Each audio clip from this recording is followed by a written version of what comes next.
বৃষ্টি হলেই চট্টগ্রাম শহর পানির নিচে তলিয়ে যায়। এটি নতুন কিছু নয়, প্রতি বছর বহু মানুষ এটির ভুক্তভোগী। চট্টগ্রাম উন্নয়ন কর্তৃপক্ষ এবং চট্টগ্রাম সিটি কর্পোরেশন বহু প্রজেক্ট, বহু প্রকল্প হাতে নিয়েছে এবং বেশ কিছু প্রকল্প এখনও চলমান রয়েছে। হাজার কোটি টাকার যেসব প্রকল্প, এইসব প্রকল্প করার পরেও অনেকগুলো চলমান রয়েছে, শেষ হয়নি।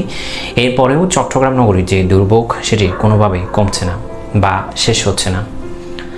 আমরা জানি, আমরা দোষ দিই, আমরা সরকার যে সংস্থাগুলো তারা ঠিকভাবে কাজ করে না, আমরা সিটি কর্পোরেশনকে ট্রল করি, নিউজ হয়, সমালোচনা হয়। কিন্তু এখানে সবসময় যে সিটি কর্পোরেশনের দায়িত্ব সেটি কিন্তু না। এখানে আমারও কিছু দায়িত্ব আছে, আপনারও কিছু দায়িত্ব আছে, আমাদের সবার কিছু না কিছু দায়িত্ব আছে। এই যে ভিডিওতে দেখতে পাচ্ছেন, এটি হচ্ছে চট্টগ্রামের মুরাদপুরের একটু আগে ফসিল নামের যে পাম্প স্টেশন আছে, সেখানে যে নালাটি গেছে সেখান থেকে ময়লা উত্তোলন করা হচ্ছে। এখানে যে সমস্ত ময়লাগুলো আছে সেগুলো হচ্ছে প্লাস্টিক বর্জ্য, অধিকাংশই প্লাস্টিক বর্জ্য। তো এখন কথা হচ্ছে, প্লাস্টিক বর্জ্যগুলো এখানে কেন গেছে? এগুলো তো নির্ধারিত স্থান আছে, বাসাবাড়ি হোক, দোকান হোক বা রেস্টুরেন্ট হোক, যেই স্থানই হোক না কেন, এই ময়লাগুলা বা যে প্লাস্টিক বর্জ্য এগুলো তো এখানে আসার কথা ছিল না। এই বর্জ্যগুলো তো হচ্ছে যে আমাদের নির্ধারিত স্থান আছে, সেখান থেকে সিটি কর্পোরেশন যারা লোকজন আছেন তারা নিয়ে যাবে, সংগ্রহ করবে, সেটি হওয়ার কথা ছিল। কিন্তু এইভাবে যদি আমরা আমাদের ময়লাগুলো যদি নালায় ফেলি, আমরা যদি খালে ফেলি, তাহলে তো হচ্ছে তারা পরিষ্কার করা যে কথা না করা একই কথায় সেম থেকে গেল। ওখানে প্লাস্টিকগুলো কে ফেলছে? সিটি কর্পোরেশন এসে ফেলছে, আমি ফেলছি, আপনি ফেলছেন।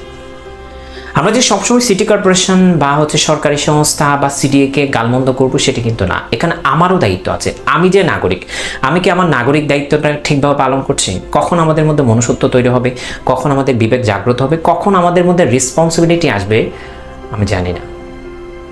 এভাবে যদি চলতে থাকে তাহলে একটি না 100টি প্রকল্প নিয়েও চট্টগ্রাম শহরকে আপনি যে পানির যে ভোগান্তি, অল্প পানিতে, বৃষ্টিতে শহর ডুবে যাওয়ার যে সংকট, সেটি থেকে আমরা পরিত্রাণ পাব না।